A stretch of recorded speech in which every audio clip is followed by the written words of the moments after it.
Moderasi beragama merupakan pilihan yang tepat dan selaras dengan jiwa Pancasila di tengah adanya gelombang ekstremisme di berbagai belahan dunia.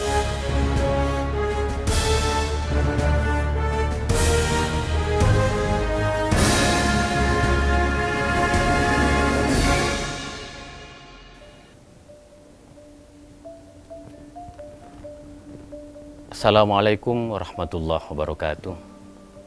Shalom, salam sejahtera untuk kita semua. Om Swastiastu, Namo Buddhaya, salam kebajikan, Rahayu. Presiden Jokowi dalam 6 tahun terakhir begitu gencar menyebarluaskan gagasan moderasi beragama. Gagasan yang dapat menggambarkan keberagamaan kita di Indonesia ini. Bahwa kita adalah bangsa yang Bhinneka Tunggal Ika. Beragam dari segi agama dan keyakinan.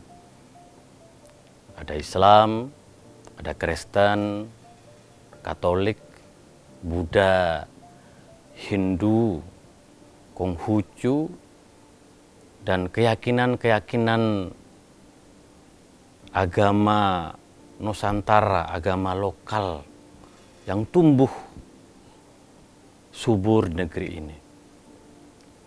Alhamdulillah selama Presiden Jokowi memimpin negeri ini, kita melihat satu corak keberagaman yang moderat antara satu agama dengan agama yang lain, penuh cinta, penuh kasih sayang, ada dialog, ada perhatian.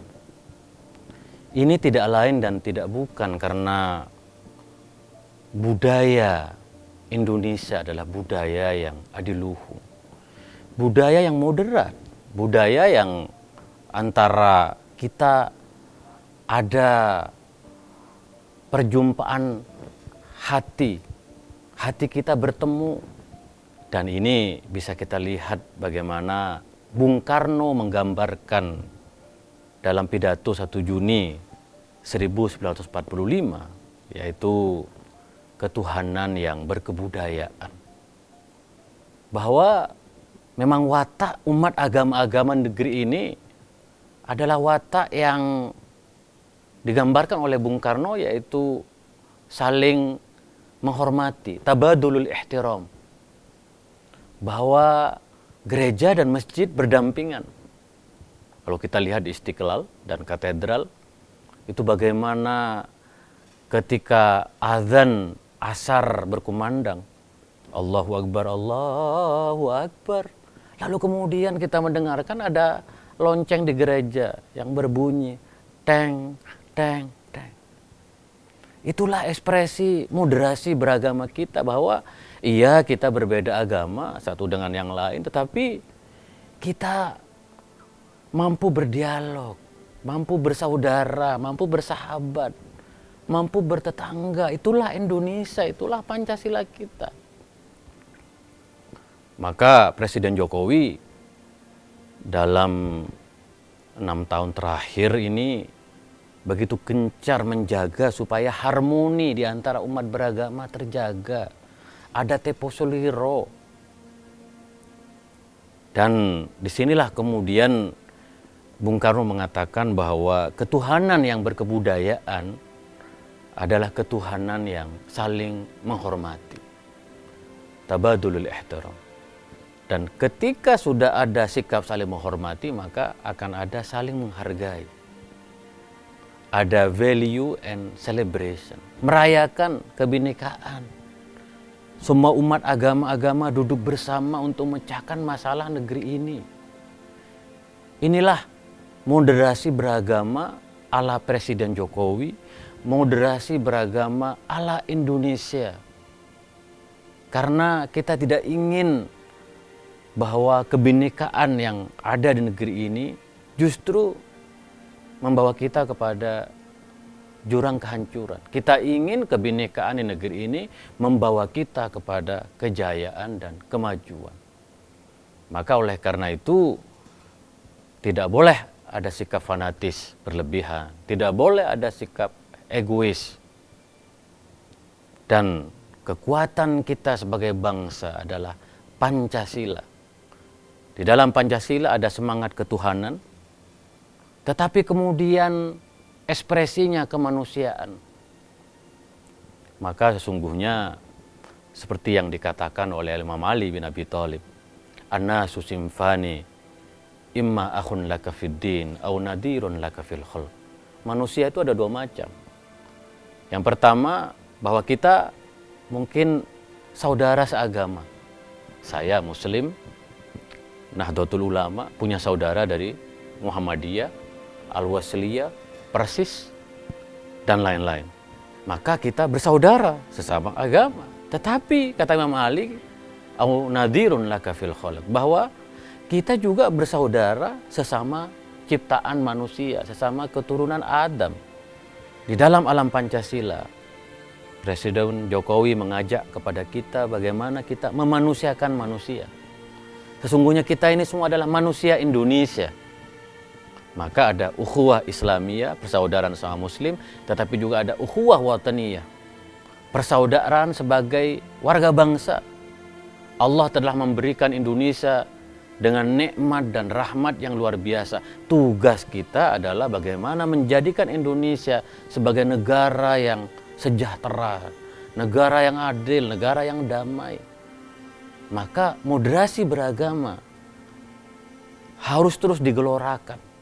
Apa yang sudah diinisiasi oleh Presiden Jokowi dalam 6 tahun terakhir telah membangkitkan satu kesadaran dari seluruh lapisan bangsa kita bahwa kita bersaudara, kita Indonesia, kita Pancasila.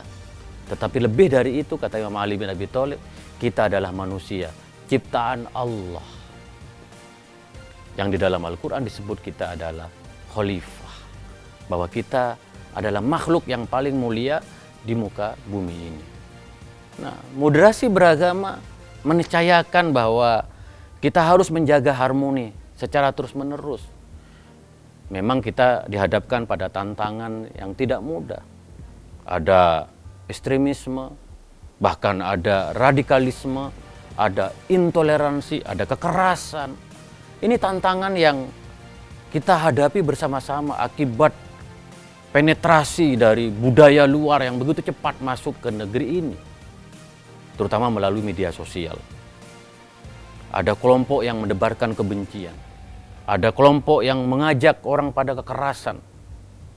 Tentu ini bukan budaya Indonesia. Ini bukan moderasi beragama. Moderasi beragama ala Presiden Jokowi mengajak kita untuk membangun harmoni, membangun kebersamaan, membangun satu kemufakatan, gotong royong di antara seluruh warganya, apapun agamanya, apapun mazhabnya, apapun aliran politiknya. Maka moderasi beragama pada hakikatnya adalah menjaga Indonesia. Indonesia yang Bhinneka Tunggal Ika. Indonesia yang kaya dengan aneka kebudayaan. Indonesia yang penuh dengan kearifan-kearifan lokal. Maka saya optimis kalau kita berhasil menjaga moderasi beragama di tanah air, insya Allah tidak lama lagi kita akan coba tawarkan moderasi beragama ala Presiden Jokowi ke dunia. Karena dunia sedang menghadapi ancaman yang sama, intoleransi, kekerasan, bahkan terorisme. Mereka tidak punya solusi. Alhamdulillah kita di Indonesia, Presiden Jokowi dalam 6 terakhir sudah punya solusi, yaitu moderasi beragama. Bahwa beragama secara moderat, beragama secara toleran, beragama yang membangun harapan, beragama yang membangun solidaritas kemanusiaan, beragama yang membangun ilmu pengetahuan. Mari kita jadikan agama sebagai energi positif. Mari kita jadikan agama sebagai jalan untuk menemukan kearifan, kebaikan, dan kemaslahatan. Mari kita bangun Indonesia yang toleran, Indonesia yang berkebudayaan, Indonesia yang penuh senyum, tertawa, tidak punya musuh, penuh cinta. Inilah Indonesia yang dimimpikan oleh Presiden Jokowi, dan kita semua, kita harus optimis bahwa jalan ke depan selalu penuh dengan pencerahan. Wadan asadu isyrokon. Esok hari akan lebih cerah. Assalamualaikum warahmatullahi wabarakatuh.